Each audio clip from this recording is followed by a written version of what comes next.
Welcome back, brothers and sisters. I am here to do a movie review.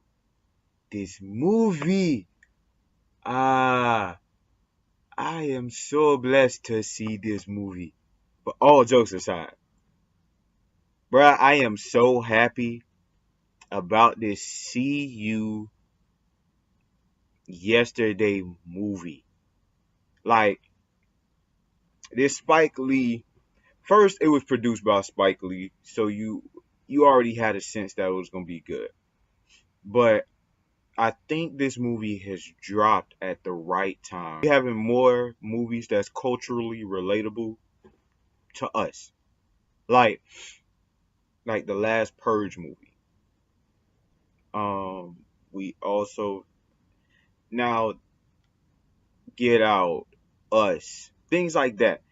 Because you can name TV shows. It's easy to name TV shows that's culturally relatable to African American people. Um, and we could spill them all day. Black Lightning, The Shy, uh, Luke Cage. You had things like It's a Ray show. You have so many shows that's now culturally relatable, but you don't have too many movies that do that. Movies still reach a wider variety of people, so it's still well, we're still trying to get that impact. But See You Yesterday definitely left that impact for the culture. It starts off with two young kids. CJ's name, first off, was black, like older black woman, Claudette. The C in CJ stood for Claudette. It gets no blacker than that, guys. I've never met an Indian Claudette, Asian Claudette, especially a white Claudette. It just hasn't been my knowledge or my history to know one. You have these two kids that are working on a project for a science fair, a science expo, and they're only in high school now, so I'm not sure what they probably teaching this in high school now. I'm probably it's been a while since I've been out of high school. I know math has changed. I can't do children's math no more, and I watched Are You Smarter Than a Fifth Grader, and I figured out I'm not. So you know they probably teaching time travel in school now, and it's basically showing how these kids mastered it. So they come together. It opens up where they trying to get they're trying to get this time traveling thing right, and it doesn't work. So they head off to school, and I have to applaud Spike Lee on this. Thank you for doing that, for getting Michael J. Fox, bro. I don't know if any of the rest of you are like sci-fi nerds, but understand my favorite franchise ever is Back to the Future. It comes on. I could sit there and rewatch it every time it comes on. I love Doc Brown. I love Marty. Like, movie is great every time it comes on for me. So that nod to Michael J. Fox in Back in the Future, especially when he says, um, "Great Scott," like it was just so iconic for me. So thank you for that head nod. But then after that, it gets back to being it gets back to being so like the blackness we need. Bro, you got this young girl. Now she goes off walks, you walking home, runs into her ex-boyfriend. And I don't know much about New York because I've never personally got the chance to go there. It's only what I know from social media and just a few friends. But if you asked me, they embodied the New York culture, from the accent, from the swagger, from the interactions, like 100% for me. I I swear I just thought I was watching a documentary where somebody was just following some young kids around with the camera. Like, she ran into the boyfriend, you see the side chick, you see like, nobody do anything. Like, she fights she runs into the boyfriend, she get the attitude just start coming out. Uh, the best friend just trying to calm her down. It's just real, like, mm, like in your face. And then you see where it's like she stand up to the dude, and her brother step in. Like, you gonna do what? Do what to who? Touch who? Like, it was like, oh boy, I seen, and you know how it feel when you see that, because you know how it feel to be in that atmosphere, because you know you've been there before. That's things that go down in the culture all the time, you know, and it just felt so authentic. So um, it felt very authentic. It felt very, like, real. So you had a movie where it goes on. You see that they show that these black kids are very intellectual. That that that they have a plan. That they're working on things. That they're just not in gangs or gang related. It may be their atmosphere, but it's not them. So I just love it when they go to the garage, because every time they hit the garage, they it brings out more of who the character really is. It did a night. You get most of your character development in the garage, like, of this movie. Of this movie, you get it inside, like, outside of the garage. It's more, they just keep the storyline going with the sci-fi part of it, but inside of the garage, you have where the thoughts come out, the feelings come out, the or everything, or all the feelings, like, first were produced in the garage, right? Like the scene where Night.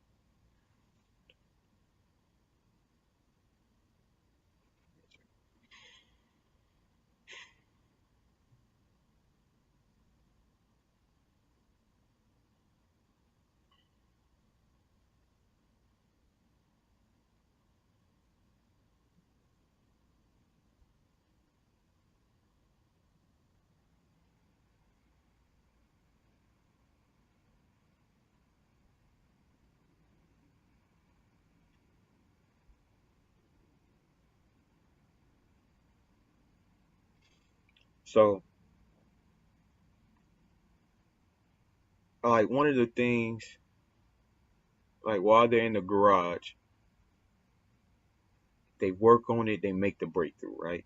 So they try it again. It works. They officially have now went back in time a day, right? So they go back in time. You know, she gets to see the ex-boyfriend thing again. It's very funny, blah blah blah, and it was like, this is dope. This is what. The sci-fi, them introducing the sci-fi was so seamless, right? So they're now back in time of day. They go to the they go to the convenience store, run into the ex-boyfriend, spill, throw a Slurpee on him. Then boom, he go outside, interacts with the CJ of that day. Boom, come back, get done with the CJ of that day, and then boom, CJ of the future comes and spills the slushy back on him. So goes back, right, runs, gets hit by a car. Now gets hit by a car. So now they're like, oh man, they panicking. Then they jump back into the future. You see Sebastian say, man, look, what are you doing? Like, you don't know how that would affect the future. You don't know how what you're doing has an impact on anything. Why are you being so reckless?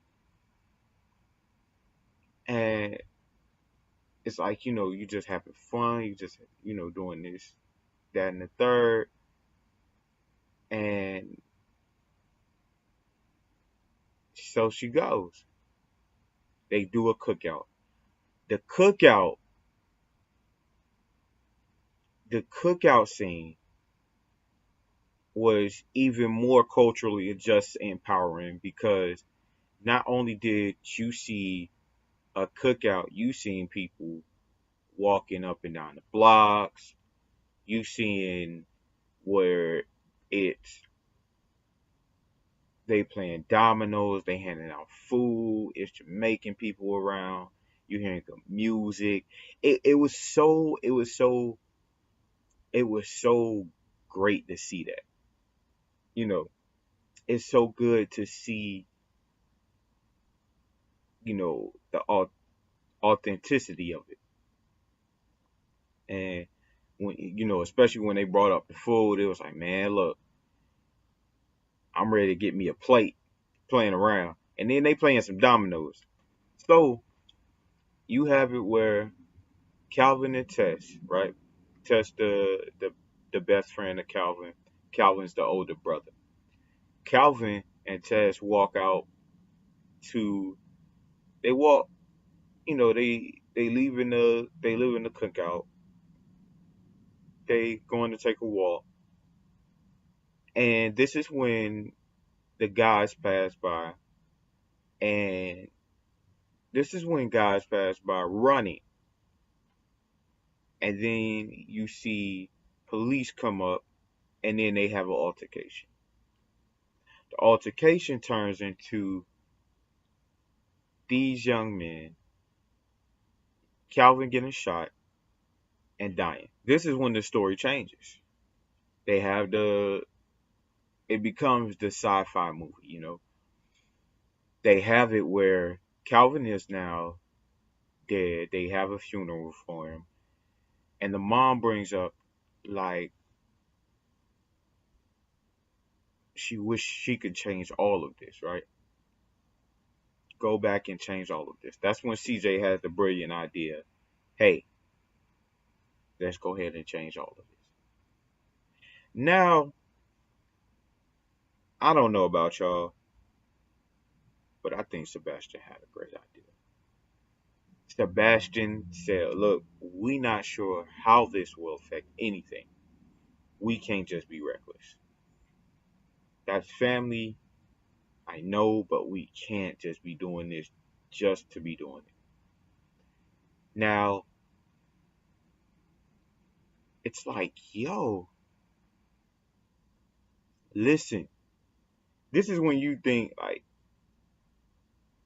and CJ says, but that's family. You'll never leave family. That remember you said that. You'll never do that.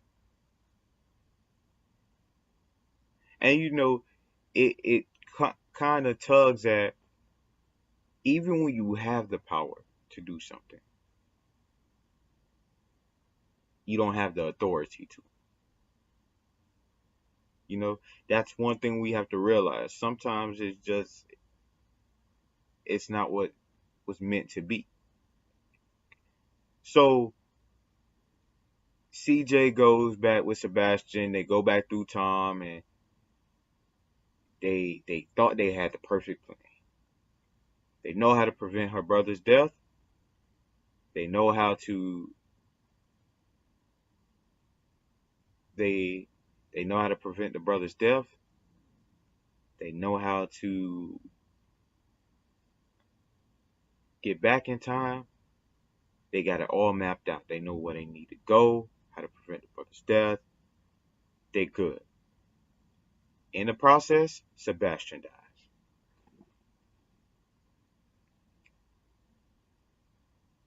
That was the exact thing that we was just talking about.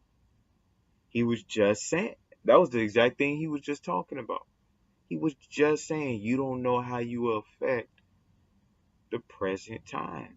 You don't know how to affect what's going on, right? So now CJ goes goes on a side mission. She got to go, and this is what I love about this side mission, right? She had to go through the Hispanic boot. I love it. I love the main character. I love how, you know, he's so passionate about CJ, how, you know, he's just as smart, how he's they touch on the Hispanic culture. It's just like all around, like I love it. I just love the how they do this, how they portrayed him. So with his help, she goes back further. She goes back, go back for Sebastian. So in this time, she gets to have probably what's the last moments with her brother, right? So her brother basically, her brother basically, uh, is sharing his last thoughts. Like, man, look, save your friend, save Sebastian, save me, get out of there. You know, I love you. I just want you to be safe at the end of the day. And it's where she goes back. Still, she goes back, saves Sebastian. Still can't save her brother. And it's where it's like, man,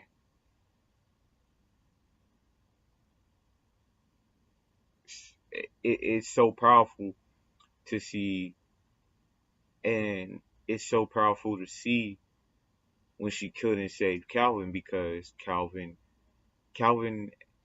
even after hearing everything, he was standing there not knowing what she's talking about, why she's here dressed the way she's dressed, why she's spouting all this nonsense.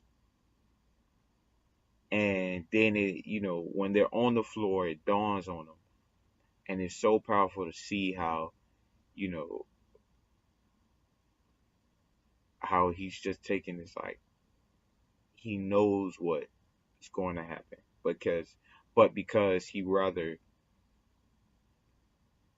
because he rather have his sister and Sebastian live, he chooses to die.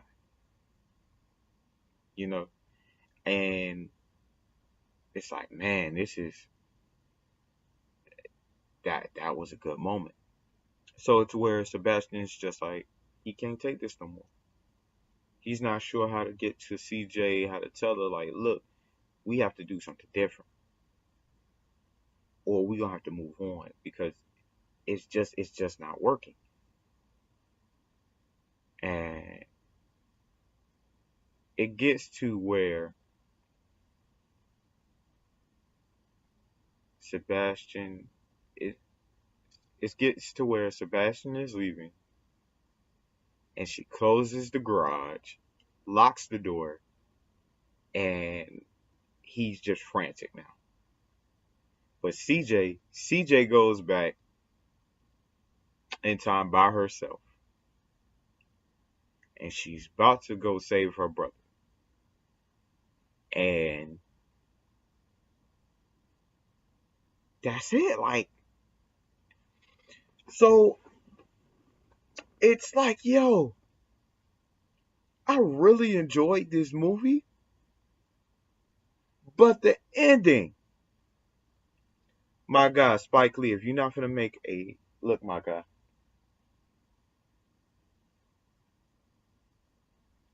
on moms, on mother, on my butters. My bad, that was like that was like too much pronunciation on butters. On my butters, my guy, on my butters, my guy. If you not making a second see you yesterday, I bet it better be a see you tomorrow, a see you presently, a see you in a while. I don't care what you call it, my guy, but it better be another one because how you ended this one, son, I promise you, like it ended crazily for me, guys. I'm not sure how to feel. I'm not sure how to feel about this. I definitely side with Sebastian in this movie. I think they should have just thought more. CJ isn't wrong because any of us in that position would do the same thing. But we need a Sebastian. And CJ needed that passion that she had. But we definitely needed a Sebastian to sit us down and thoroughly think and plan on how to get everything situated without a major consequence as they had. So that was the movie. I have to give it an 8. Yes, Spike, you get 2 points down because of that ending. But definitely an 8. It's definitely one of the best movies I've seen in a long time, especially coming from Netflix. So be ready. There's some other reviews coming out. I definitely got some more in the chamber that I'm just going to keep releasing in the upcoming weeks. So thank you for being here. Thank you for enjoying. Thank you for laughing, loving, and watching. We'll see you later here at Magi Productions.